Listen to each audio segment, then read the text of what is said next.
15 seasons and almost 1,000 games, scored 215 goals, had 730 points, and of course, won Stanley Cup title. Let's Roll, presented by Town Fair Tire. Tomase, DJ, Hurley. Start with you, Deej. We sort of got into this a little in the last segment, but should the Bruins have been ready for this? They should have been ready for it. I feel like they were. I feel like there's always a little, you always know a little something. Like, I can't imagine that when Don Sweeney kept saying there's no deadline, which, like, that's peak Always Sunny. You keep saying that. I don't think you know what it means. He kept saying, like, oh, well, there's no deadline here. There's no deadline. There was a deadline. Like, you needed to know going into free agency whether or not David Krejci is going to be there. And my sense, my read, this isn't reporting, it's speculation, is that the Bruins had a good idea before free agency that David Krejci wasn't going to come back. And that's why, and I don't want to make this all about dumping on the Bruins offseason, because I do want Krejci to get his due here, but that's why I'm just so confused, Hurley, as to how this was their approach, to say, okay, let's get a bunch of third and fourth liners. David Krejci wasn't that, and that's not what is the hole on your roster right now. Little bit of reporting in the sense of sitting on Zoom on the breakup day when everyone, it was like a marathon. David Krejci was the most devastated guy that talked to the media that day. And the reason Don Sweeney could have known that this was a possibility is because David Krejci, with his mouth, said it on the Zoom that I might go to the Czech Republic. My kids don't speak the language. I would like them to speak the language. I would like them to be able to talk to their grandparents. Real life things that, you know, the Bruins salary cap doesn't factor into. David Krejci's bank account doesn't factor into. He said, that is something that's important to me that I'd like to do. I don't know whether it's going to be this year or a couple years down the line, but he said flat out exactly that. So the deadline, as you noted, should have been Wednesday. And now we're 2 days into it, and this is where they're at. And it also brings it back to, like, how terrible at drafting they were, because another time he said it with his mouth, Hurley, was 6 years ago he signed that contract? Yep. When he signed that contract, at the end, after the press conference, when you break away and you have your little scrums, and that's when you get the good stuff, he said something to the effect of, like, I'm just so happy to be taken care of for a little while, and I'll finish this contract and then go home, and all of a sudden you're like, oh, what was that go home part? Like, this is your last contract? And he was really hinting at that right from when he signed that contract. And this was during the Chiarelli days. So the Bruins had years and years to prepare for.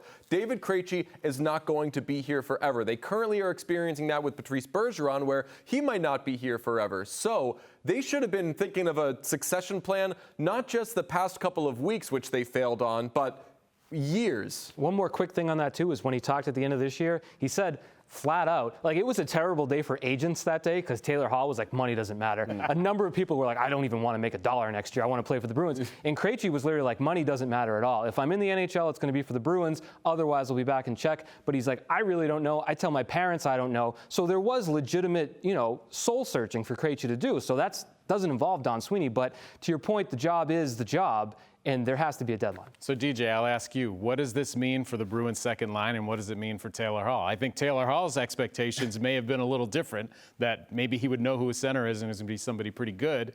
That may not be the case. Well, I hope Taylor Hall got a good look at David Krejci, got a sense of his essence, because Taylor Hall, you are now David Krejci. You are now the guy on the second line who's really good and is the subject of nightly, when are they going to get this guy some line mates conversations? And I feel bad for Taylor Hall there.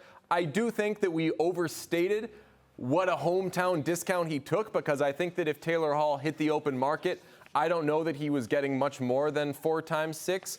Be that as it may, Taylor Hall is now David Krejci, except instead of it being a center saying, or a good center saying, where are my wings? It's a good wing saying, where's my center?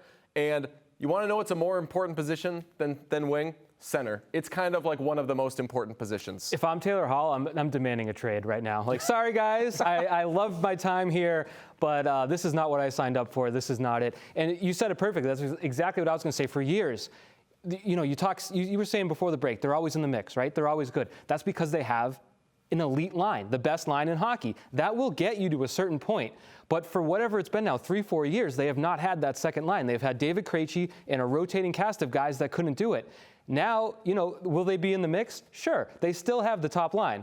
I don't know that they have the same goaltending, but they will still be somewhat competitive, but they will not be a Cup team without two legitimate top lines.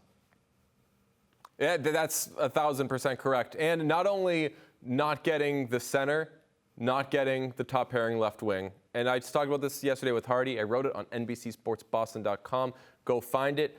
I feel that Don Sweeney looked at these past seasons and what's been an issue for them, depth, and thought, you know what? We're going to go all in on depth. It is depth time. Let's load up on these guys. They are deep. And they are. They have a lot of defensemen now. They have Derek Forbort, who is a third pairing defenseman that they gave 3x3. That's not a good contract. Like, they signed a bunch of players. I'm sorry, I'm repeating myself because I've said this a couple times on the various shows, but they basically got all the guys that, like, if you're a contending team at the trade deadline, you say, oh, let's trade a third-round pick for this guy. Like, he's a pretty solid guy we can add to maybe our third line or our fourth line, and he makes $1.5 million. We can fit him in. Instead of doing that, though, the Bruins just signed all of those players to contracts, and they're making like $3 million a year. I don't understand the strategy. I'm not trying to dump on Don Sweeney, but it's not what I would have done.